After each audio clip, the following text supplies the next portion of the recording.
Now, if you look at the world that we found ourselves in over the last 4 to 6 weeks, we all had business continuity plans. We'd all gone and tested how our computer systems would work if we had a crisis.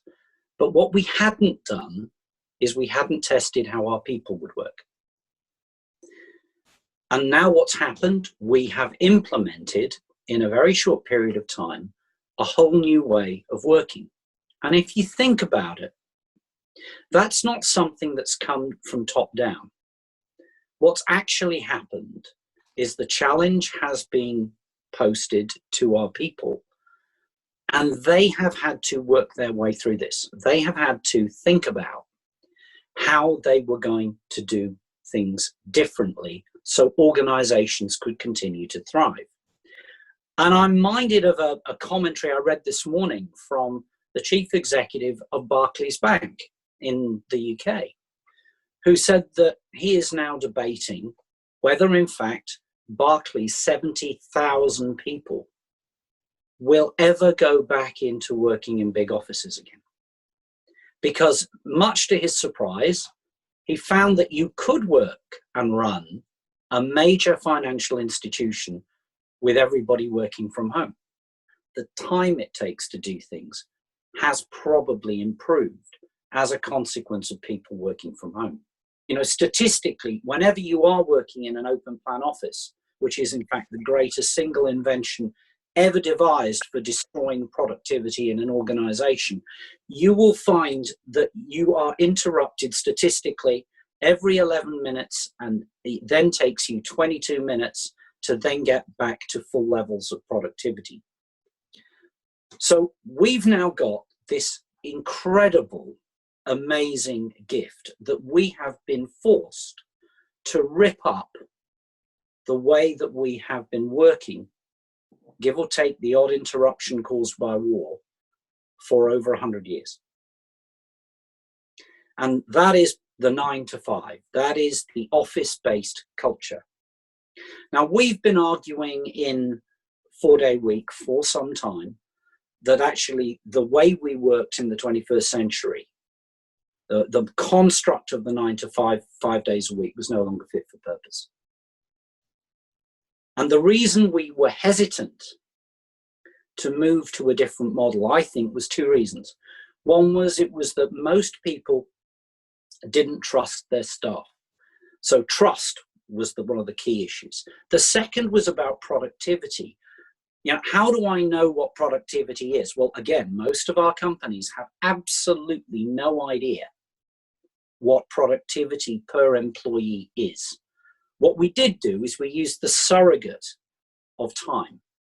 If I knew when you arrived and I knew when you left, that broadly was the benchmark that I used to determine what I was getting out of an individual. And again, now we no longer have the arrival time and the departure time.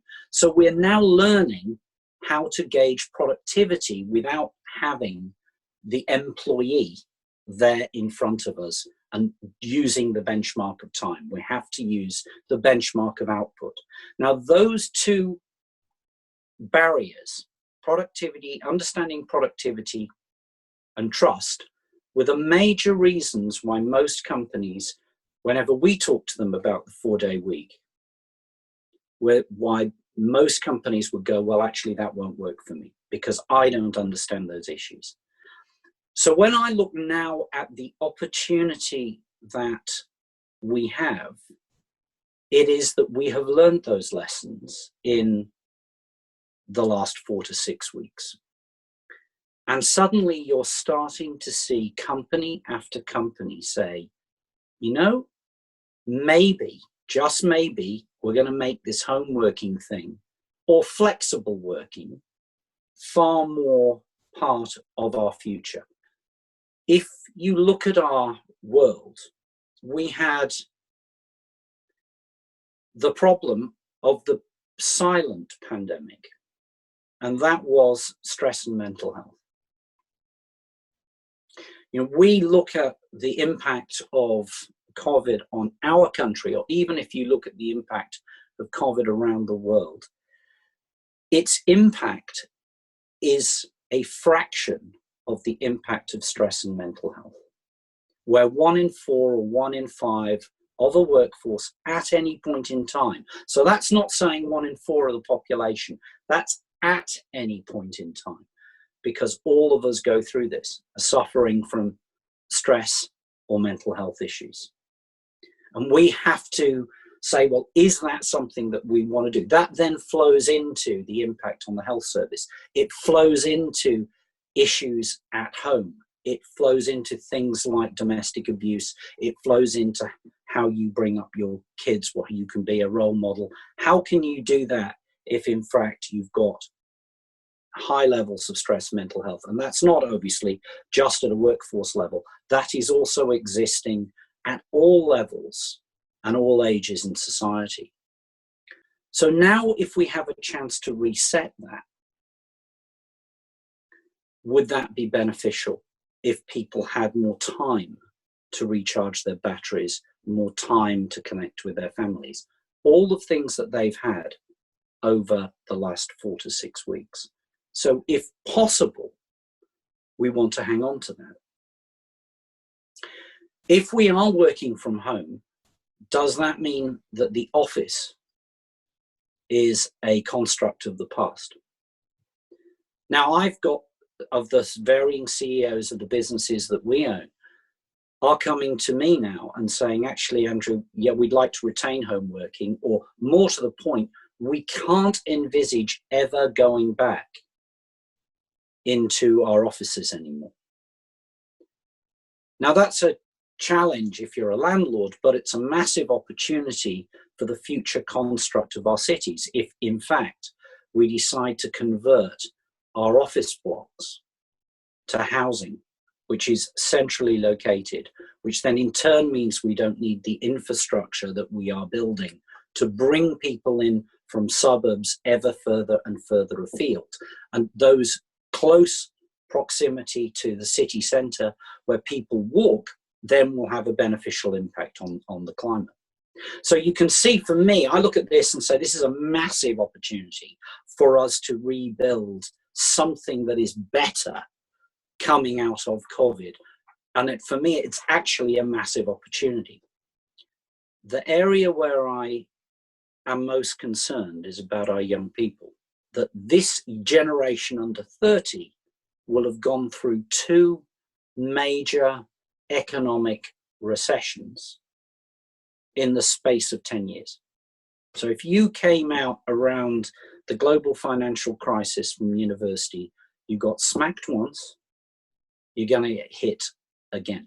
So I am very much of the view now that we have to do a major rethink as we come out of this. We have to start to say that actually the model that we have, this 5-day-week model, has got to go. We have to get back to rebalancing the life so that people can do 2 things. One, they can recharge their batteries, but also they can engage with both their family and their society. And that might be by having the opportunity to continue their education, to reskill themselves, to take advantage of the opportunities that are likely to come down the track. Because if we don't create an environment like that, we face the challenge of long-term structural youth unemployment. After all, things like hospitality, which may well, international hospitality, may well be closed for 2 to 3 years, was an area in which it was relatively easy to get employment. And if that is gone, what replaces it? And the only way we can replace that is if we have a highly skilled, highly flexible, motivated workforce that is capable of picking up the challenges that are going to be presented by the 21st century. And to do that, they need different skills than the ones that we have given them, the ones that they have paid for. And we're going to have to find a way to actually make that change. The point of caution, of course, is that if we don't grasp this opportunity, businesses will default to the normal, and that is to business as usual, but probably leaner, fewer staff, possibly lower wages. And we'll have learned absolutely nothing from the last 4 weeks, and we'll have taken nothing out of the COVID crisis. So that's, I think, broadly where we sit at the moment, but there is a route